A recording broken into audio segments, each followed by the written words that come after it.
अस्सलाम वालेकुम नाज़रीन, ये सर्वाइकल के मुखरे जो है इंतहाई अहम मुखरे हैं। ये आपके सर से लेके बाजुओं तक जितनी ब्लड सर्कुलेशन है, दिमाग से लेके बाजुओं तक, ये सब सर्वाइकल के मोहरे कंट्रोल करते हैं। C6 में अगर सबलक्सेशन आ जाए, C6 में अगर दबाव आ जाए, C6 की अगर डिस्क जो है वो प्रॉपर ब्लड सप्लाई ना होने दें, तो उस सूरत में कंधे भी आपके भारी रहेंगे, बाजू भी इफ़ेक्ट हो जाएंगे। कुछ सूरतों में फ्रोज़न शोल्डर की तरफ आप जाने लगेंगे और कुछ सूरतों में नेक की मूवमेंट जो है, ऐसे पेशेंट जो है उनकी नेक की मूवमेंट भी मुतासर हो जाती है। जैसा कि आपने कुछ लोगों को देखा होगा कि कॉलर लगा होता है। कॉलर इवन सपोर्ट करने के लिए होता है कि इवन स्ट्रेट मूवमेंट जो है, स्ट्रेट गर्दन का जो वज़न है, फ्लेक्सिबिलिटी तो दूर की जगह, जैसे दाएं बाएं अल्लाह ताला ने ये डिस्कें अता की हैं हमें। हर सर्वाइकल के मोहरे या दूसरे मोहरे के दरमियान में डिस्कें हैं।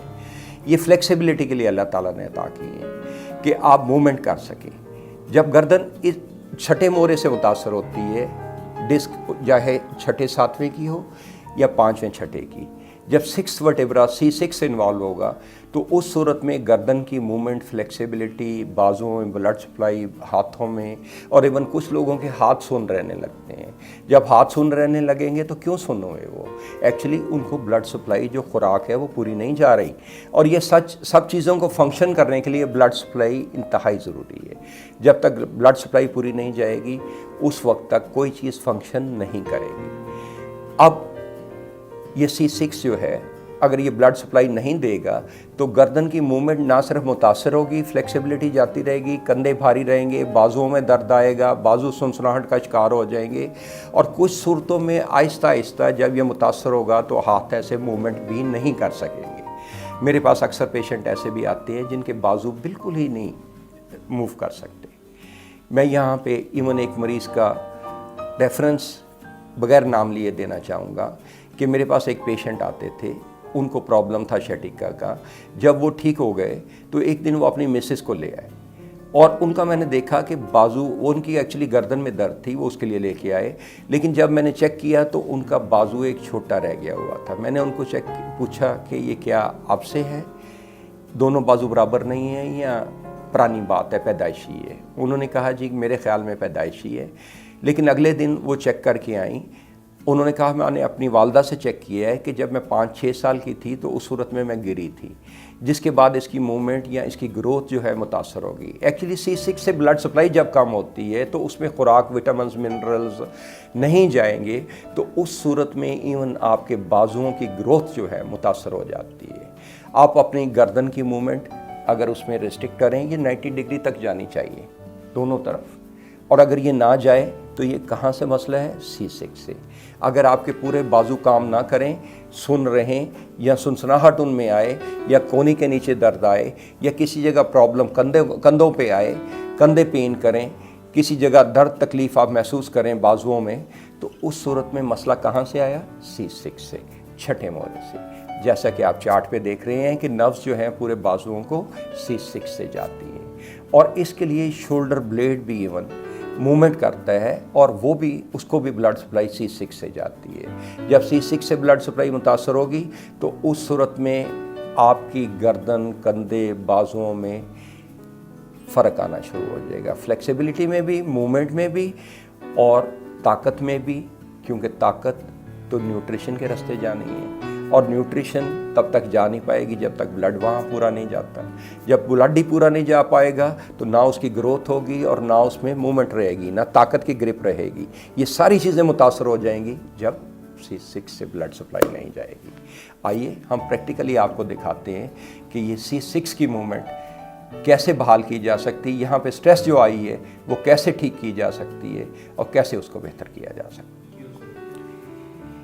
नाजरीन, आइए आप प्रैक्टिकली आपको बताते हैं कि गर्दन, कंधों और बाजू का दर्द कैसे दूर किया जाता है। ये C6 से, जैसा कि मैंने गुजारिश की कि आ रहा है छठा मोहरा, ये जहां आपकी स्पाइनल कॉर्ड से नीचे उभार आ रहा है, ऊपर से ऊपर दूसरा मोहरा है। ये जहां पे उभार आ रहा है, यहाँ आप चार्ट पे देखिए, यहाँ से दूसरा मोहरा है। ये आप ज़रा रोकिए, ज़रा गर्दन को ज़रा बिल्कुल सांस, गहरा सांस लीजिए, ज़रा गहरे गहरे सांस लीजिए, गहरे गहरे सांस लीजिए ज़रा, और इनहेल करें, एक्सहेल करें, गहरे गहरे सांस लीजिए।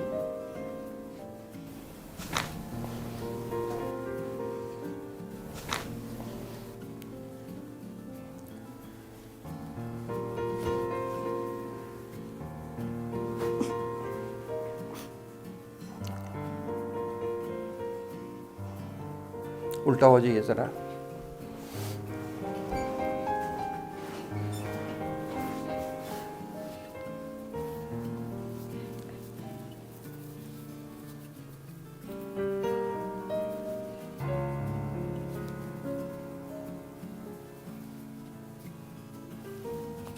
ज़रा ढीला छोड़िए जिस्म को, बॉडी को ढीला छोड़िएगा।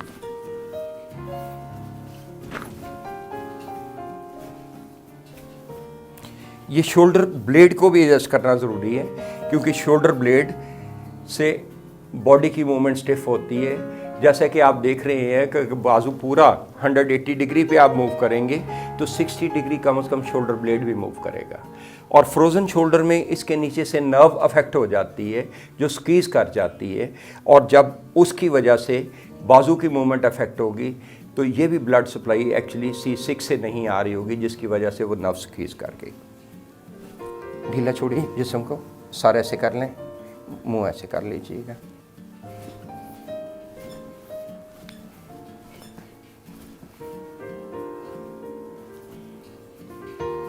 अब उठिए, बैठिए ज़रा, ये बाजू ऐसे रखिए, सीधा होके ज़रा बैठिए, बिल्कुल पीछे होके बैठिए, पीछे होके बैठिए, स्ट्रेट बैठिए, स्ट्रेट बैठिए।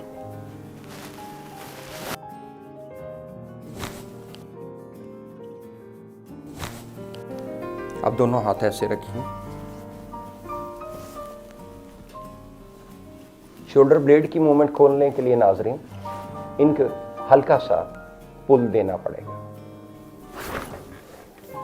अब बाजू मूव कीजिए, पूरा घुमा के देखिए, स्ट्रेस तो नहीं है? ओके।